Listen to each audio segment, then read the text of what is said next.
নমস্কার বন্ধুরা, মধুমিতার কিচেনে আমাদের সবাইকে স্বাগত জানাচ্ছি। তো আজকে আমি নিরামিষ দিনে আমরা যখন উপোস করি তখন যে সাবু দিয়ে আমরা সাবু মোটামুটি মাখা বা সাবু ভেজানো এসবই আমরা খাই। তো আমি আজকে সাবুর খিচুড়ি আপনাদের সাথে শেয়ার করছি। তো সামনেই আমাদের অনেকগুলো উপোস আছে, তো আমি আজকে সাবুর খিচুড়িটা শেয়ার করছি সবার সাথে। আমি যেভাবে বাড়িতে সাবুর খিচুড়ি বানিয়ে থাকি, খুব চটজলদি হয়ে যায়, প্রেসার কুকারে করে নিই। তো আমি আজকে প্রথমে কি করলাম, ছোট ছোট আলুগুলোকে টুকরো করে গরম তেলের মধ্যে ভেজে নিচ্ছি। আর ওদিকে আমি সাবুটাকে ভালো করে ধুয়ে অল্প একটু সামান্য জল দিয়ে ভিজিয়ে রেখেছি। বড় দানা সাবু নিয়েছি। তো এবার আমি কি করলাম, প্রথমে আমি আলুগুলোকে ভেজে নিচ্ছি। তার মধ্যে সামান্য একটু কাঁচা লঙ্কা দেব। কাঁচা লঙ্কাটা পরিমাণ মতন, যে যার ইচ্ছা মতন ঝাল দেবেন। আর একটু দিয়ে দিলাম নুন।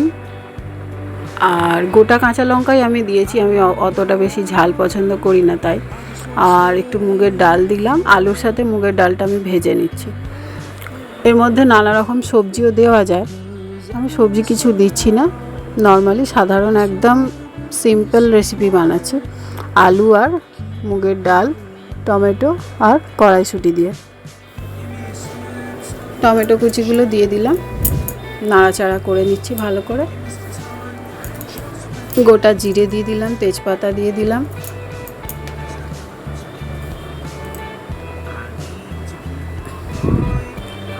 দিয়ে সামান্য একটু হলুদ দিয়ে দিলাম, একটু জিরে গুঁড়ো দিয়ে দিলাম, অল্প একটু আদা থেতো করা দিয়ে দিলাম, দিয়ে সাবুটা দিয়ে দিলাম। ভালো করে এগুলোকে মিশিয়ে নেব সাবুর সাথে। বেশ একটু খানিক্ষণ ভাজা ভাজা হবে।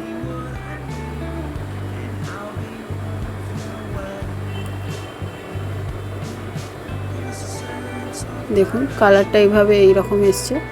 তো সাবুটা বেশিক্ষণ ভিজিয়ে রাখলে আবার নরম বেশি হয়ে যাবে, তখন খেতে অতটা ভালো লাগবে না, তাই জন্য আমি বেশি ভেজাইনি। তো এবার একটু সামান্য চিনি দিয়ে দিলাম, অতটা ভালো লাগবে না। আর অল্প একটু জল দিয়ে ভালো করে নাড়াচাড়া করে নিলাম। জলটা একদম যতটা সাবু আছে তার থেকে খানিকটা উপরে অবধি থাকবে। এবার আমি ভালো করে মিশিয়ে নিয়েছি, দিয়ে প্রেসারটা বন্ধ করে দেবো, দিয়ে দুটো মাত্র সিটি দেবো। সাবুর খিচুড়ি খুব তাড়াতাড়ি হয়ে যায়, সেই জন্যই সাবুর খিচুড়িটা উপোসের দিনে খুবই কাজে লাগে। দুটো সিটি হয়ে গেছে, এবার ঢাকনাটা আমি খুলে দিলাম। দেখুন পুরো তৈরি হয়ে গেছে সাবুর খিচুড়ি। এবার আমি এটাকে সার্ভ করব। আর খুব একটা জল জলে করিনি, মানে একদম শুকনোও নয় আবার একদম ঝোল ঝোলও নয়। এবারে দিয়ে দিলাম একটু সামান্য ঘি, আর অল্প একটু গরম মশলা দিয়ে দিতে পারেন, নাও দিতে পারেন, কোনো অসুবিধা নেই। এবার আমি সার্ভ করে নিচ্ছি বাটিতে।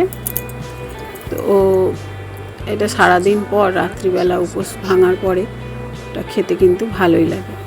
তো আপনাদের কেমন লাগলো ভিডিওটা অবশ্য করেই জানাবেন আমাকে। যেহেতু আমরা 12 মাসে 13 পার্বণ, তাই এসব জিনিসগুলো উপোসের দিনে খাওয়াই যায়। ধন্যবাদ সবাইকে আমার এই ভিডিওটা দেখার জন্য। অবশ্যই রেসিপিটা আপনারা একবার হলেও বাড়িতে করে দেখবেন, কেমন হয় আমার মতনভাবেই করে দেখবেন। অসংখ্য ধন্যবাদ সবাইকে আমার এই ভিডিওটা দেখার জন্য। Thank you.